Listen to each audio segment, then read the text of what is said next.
রাজধানীর নিউ মার্কেটের বটতলার ব্যস্ত সড়কে সন্ধ্যার ভিড়ের মধ্যেই হঠাৎ বাজল গুলির শব্দ।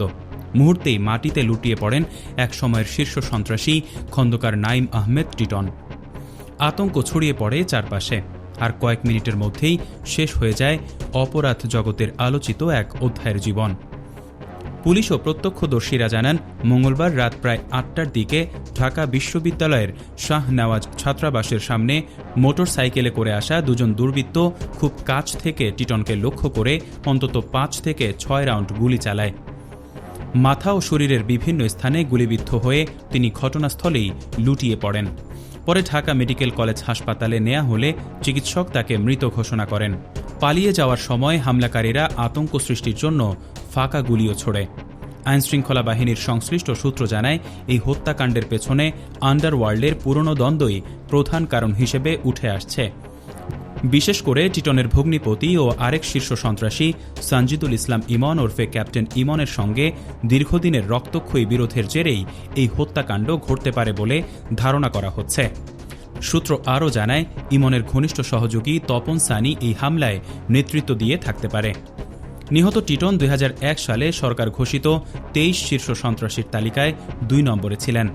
পুলিশের তথ্য অনুযায়ী ১৯৯০-এর দশকের শুরুতে অপরাধ জগতে প্রবেশ করে ধীরে ধীরে মোহাম্মদপুর, ধানমন্ডি ও নিউ মার্কেট এলাকায় প্রভাব বিস্তার করেন তিনি। একাধিক হত্যাকাণ্ডে নেতৃত্ব দেওয়ার পাশাপাশি অস্ত্র ব্যবসার সঙ্গেও জড়িত ছিলেন এবং তার নেতৃত্বে গড়ে ওঠে একটি শক্তিশালী অস্ত্র নেটওয়ার্ক। ব্যবসায়ী বাবর এলাহি হত্যা মামলাসহ তার বিরুদ্ধে একাধিক মামলা ছিল। ২০০৪ সালে ঢাকার ক্যান্টনমেন্ট এলাকা থেকে তাকে গ্রেপ্তার করে আইনশৃঙ্খলা বাহিনী।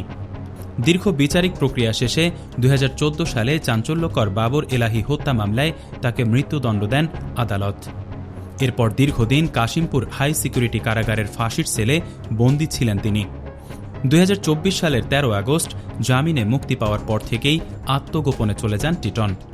সূত্র জানায়, কারামুক্তির পরই তিনি বুঝতে পারেন নিজের জীবনের ঝুঁকি রয়েছে। দেশ ছাড়ার চেষ্টা করলেও জাতীয় পরিচয়পত্র না থাকায় পাসপোর্ট করতে পারেননি। ফলে বৈধভাবে দেশ ত্যাগে ব্যর্থ হয়ে রাজধানীর বিভিন্ন এলাকায় গোপনে অবস্থান করছিলেন। অপরাধ জগতের এই দ্বন্দ্ব আরও জটিল হয়ে ওঠে পারিবারিক সম্পর্কের টানাপোড়েনে। ১৯৯৬ সালে ক্যাপ্টেন ইমন টিটনের বোনকে বিয়ে করার মাধ্যমে একটি শক্তিশালী পারিবারিক সিন্ডিকেট গড়ে ওঠে।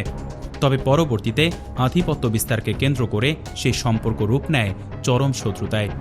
স্থানীয় সূত্রের দাবি, টিটনের ভাই টুটুল হত্যার পেছনেও ইমনের সংশ্লিষ্টতা ছিল, যা এই দ্বন্দ্বকে আরও রক্তাক্ত করে তোলে।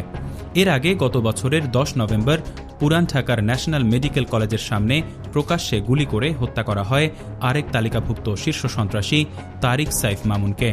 সেই হত্যার নেপথ্যেও ইমনের সংশ্লিষ্টতা পাওয়া গেছে বলে তদন্তে উঠে আসে। ধারাবাহিক এসব ঘটনায় আন্ডারওয়ার্ল্ডে আধিপত্যের লড়াই আরও তীব্র হয়ে ওঠে। পুলিশের একাধিক সূত্র বলছে, ২০২৪ সালের পর উভয় পক্ষ কারাগারের বাইরে আসার পর সংঘাত চরমে পৌঁছায়। আন্ডারওয়ার্ল্ডে এমন অবস্থাও তৈরি হয়, ইমন নয়তো টিটন, একজনকেই শেষ করতে হবে। শেষ পর্যন্ত সেই হিসাব মিলল টিটনের মৃত্যুর মধ্য দিয়ে। নিউ মার্কেট থানার এক কর্মকর্তা জানিয়েছেন, হত্যাকাণ্ডের ঘটনায় এখনও মামলা দায়ের হয়নি এবং কাউকে আটক করা যায়নি।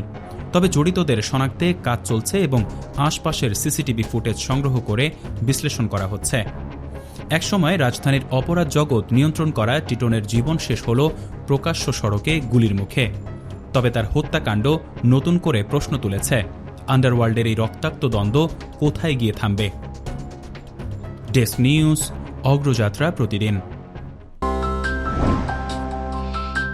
অগ্রযাত্রা প্রতিদিন, নির্ভীক প্রত্যয়ে উজ্জীবিত।